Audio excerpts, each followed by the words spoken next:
Good day, grade 9. So we are now going to do the topic 11 under Unit 1, and it's in your textbook on pages 180 to pages 183. We are going to talk about the 8 functions in a business.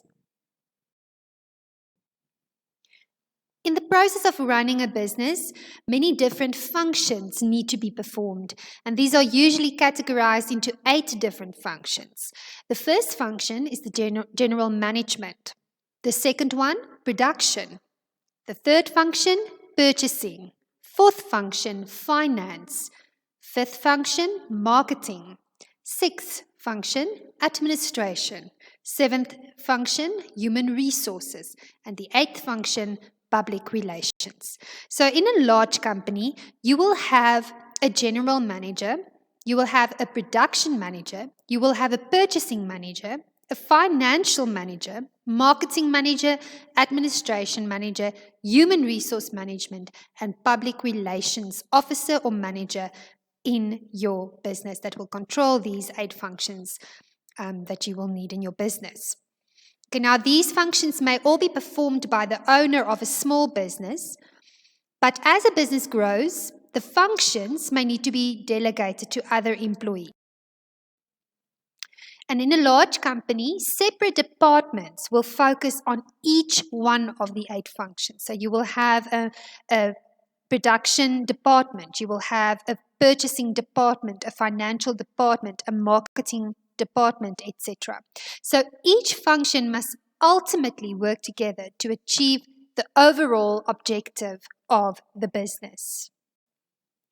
And although each function focuses on different aspects of the business, each function must work well with the other functions to achieve the objectives of the business. And each function is equally important for the success of the business. Now we're going to first focus on the general management function. So we're going to look at the characteristics of this function as well as the role and importance of this function. What is the characteristics of the general management function?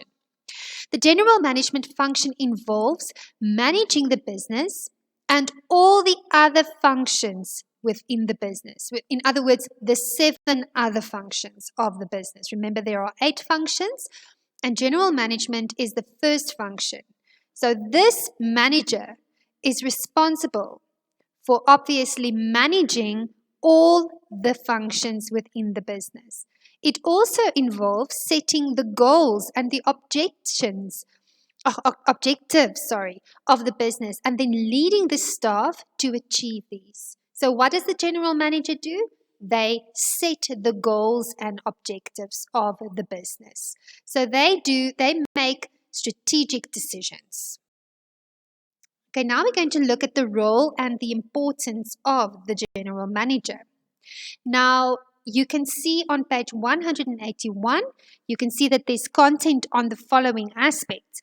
But you can remember, I used to tell my grade 10s when they want to remember the role and importance of general management, I tell them that it is pulse. The pulse of the manager, P-O-L-C. Obviously, that's not how we spell pulse, but you can say the pulse of the manager. In other words, the reason why the manager exists is to plan, organize, lead, and control the human resources within the business or the functions within the business.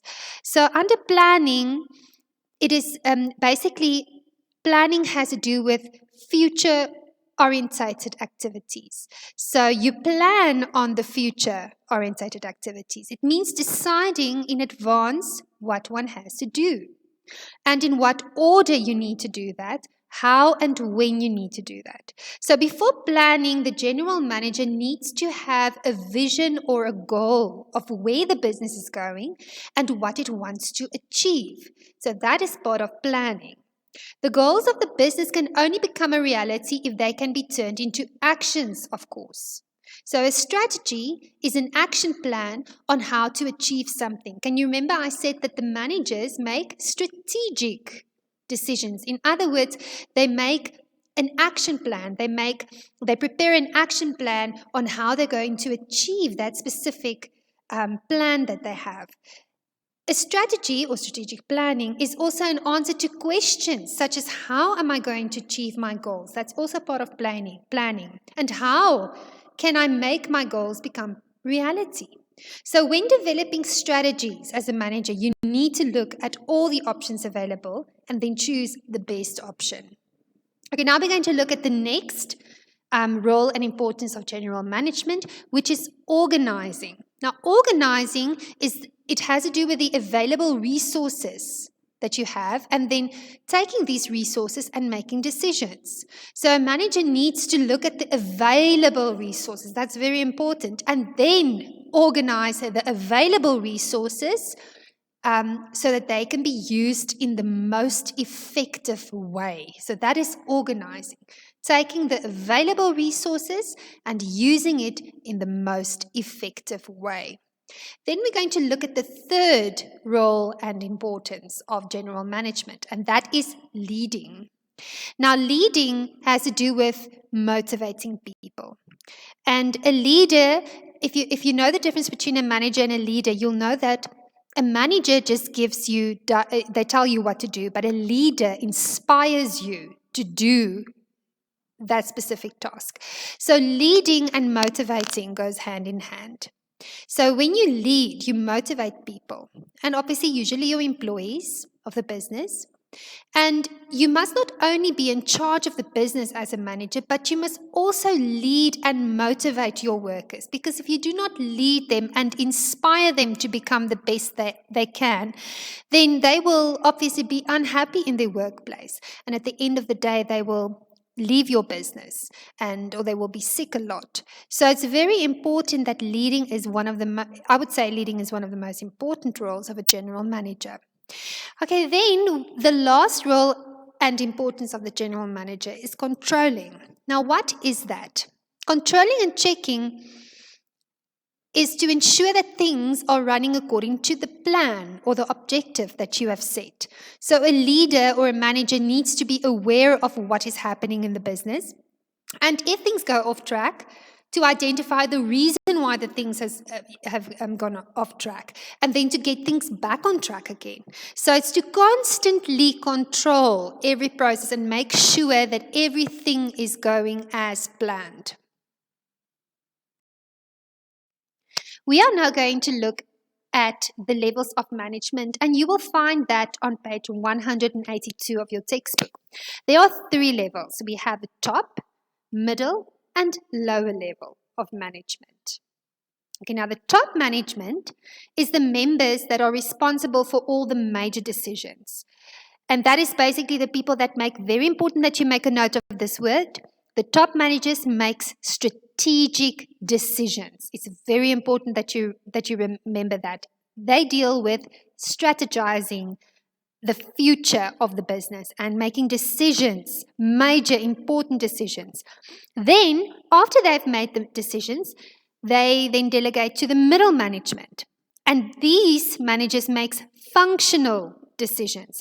So they are the functional managers, or also known as the middle managers. And they are normally responsible for the running of large departments. Now remember, how many departments? Usually in a large company, you will have 8 departments. Under each function, which are the 8 functions, you will have a department. So this middle managers, they run these different departments. So you will have, under middle management, you will have a human resource manager, you will have a financial manager, you will have a marketing manager. So these are your middle management. And their tasks is to put in place systems and plans of action to make sure that the business achieves the objectives that are decided on by the top managers. So they can make decisions on their own, but certain important decisions need to first be approved by the top managers before they can implement it. Okay, then we're going to go over to the lower management. Now, the lower management have certain areas or tasks or group of people that they must lead. Now, this will typically be in a store. When you go to Checkers and so on, you will ask for the supervisor. The supervisor is the only one that can, let's say you have returned something and it must be signed off, then the supervisor is called because they are part of the lower management. And a foreman at a development site is an example of lower management as well. So just like middle manager, the lower managements can make decisions in certain areas, but it's important that it must be approved by the middle or the top management before they can actually implement the decisions. So ultimately, the top managers are the ones that make the final call.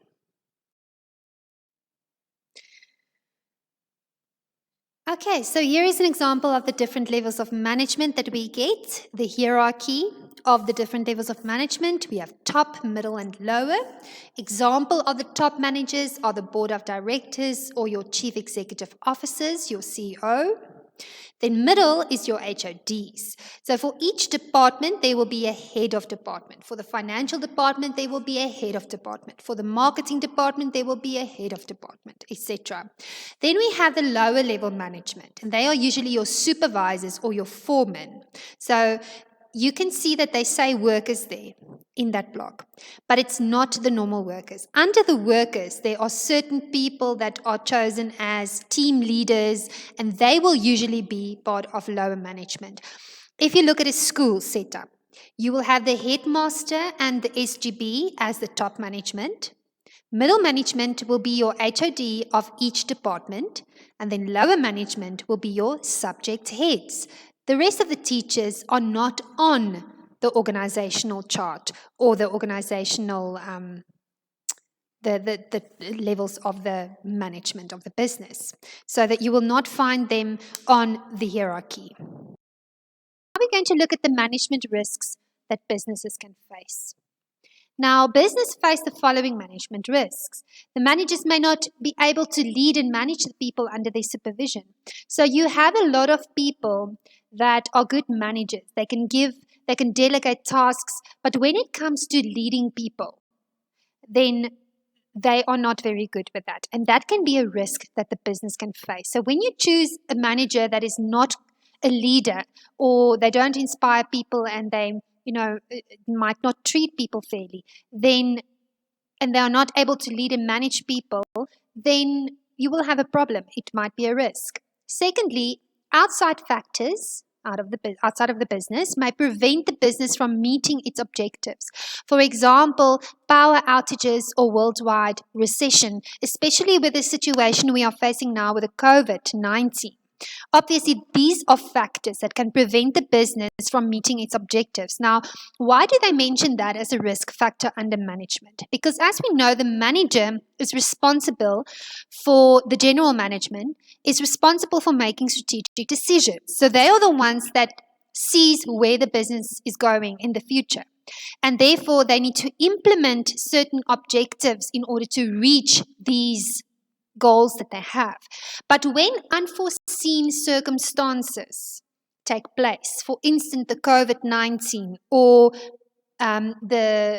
we had a lot of problems with load shedding, etc., then this can obviously hamper management to implement the objectives that they have to reach the goals. So that is outside factors that we do not have any control over, that can be a risk for the management in the business. Okay, now you're going to please finish the work on page 182, activity 11.2. I have attached the work for those that do not have the textbooks. You must please read this case study and then questions that follow. Thank you very much. Have a lovely day. Goodbye.